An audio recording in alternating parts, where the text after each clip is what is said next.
copains, aujourd'hui on se retrouve pour une recette de cuisine, j'ai nommé la tarte aux pommes. Pour commencer, vous aurez besoin de 2 pommes vertes, de pâte sablée préfaite, de confiture, moi c'est une confiture maison à la framboise, c'est pour ça qu'elle est dans un pot de blédina, un couteau bien coupant, un épluche légumes, un moule à tarte et une planche à découper. En premier, commencez par faire préchauffer votre four 15 minutes à 220 degrés. Pendant que votre four chauffe, prenez votre moule à tarte et mettez votre pâte préfaite à l'intérieur. Essayez de bien la centrer et étaler bien au niveau des côtés. Attention toutefois à ne pas la trouer, sinon le jus passera et ça risque de coller au plat lorsque vous retirez la tarte. Ensuite, repliez les bords. Si vous les laissez dépasser, ils vont sécher et seront vraiment trop secs à la cuisson. Une fois que c'est bien replié, vous pouvez passer à l'étape des pommes. Prenez des pommes et épluchez-les. Une fois que votre pomme est épluchée, coupez-la en 2 et enlevez la peau au niveau de la tête et du cul de la pomme. A l'aide d'un couteau, enlevez aussi la partie centrale avec les pépins. Pour information, vous pouvez aussi l'enlever avec une cuillère à soupe ou avec la partie pointue de l'épluche légumes.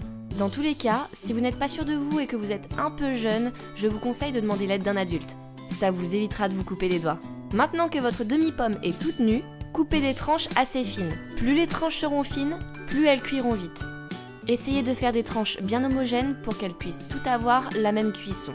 Une fois vos 2 pommes coupées, placez les tranches comme sur la vidéo. Certes, ça prend un peu de temps, mais le rendu au final est vraiment super joli. Après avoir placé les tranches de pommes autour de la tarte, placez des morceaux en cercle au centre de la tarte. S'il vous reste encore des tranches, vous pouvez les positionner un petit peu là où il vous semble bon d'en mettre, là où il y a un petit peu de trou. Ensuite, on passe à la confiture. Étalez la confiture sur toute la tarte. Moi je préfère le faire avec mes doigts parce que je trouve ça plus pratique. Après vous pouvez très bien utiliser un pinceau alimentaire pour le faire ou même une cuillère. Comme je vous l'ai dit, j'ai pris une confiture de framboise, mais vous pouvez également prendre de la confiture de fraises, de la confiture d'abricot, enfin bref, la confiture que vous avez à la maison ou que vous préférez manger tout simplement. Votre tarte est prête à cuire, vous pouvez la mettre au four. Il vous faudra attendre 45 minutes et avoir une tarte toute dorée pour enfin pouvoir la sortir du four. Et voilà le résultat! La confiture permet de bien dorer la pomme et de lui donner un côté encore plus appétissant.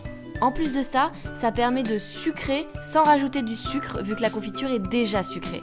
Petit récapitulatif des étapes, mettre la pâte dans le moule à tarte et bien recourber les bords, éplucher et couper les pommes en tranches, placer les tranches de pommes dans la tarte, étaler de la confiture par-dessus, et mettre au four pendant 45 minutes. J'espère que cette recette vous aura plu. Vous pouvez retrouver en description de la vidéo les ingrédients ainsi que les étapes pour la faire. N'hésitez pas à me partager vos réalisations sur mes réseaux sociaux, Twitter, Facebook, Instagram. Je regarde tout et j'adore regarder la nourriture. Moi je vous laisse ici, on se retrouve prochainement pour une autre recette, mais d'ici là, portez-vous bien.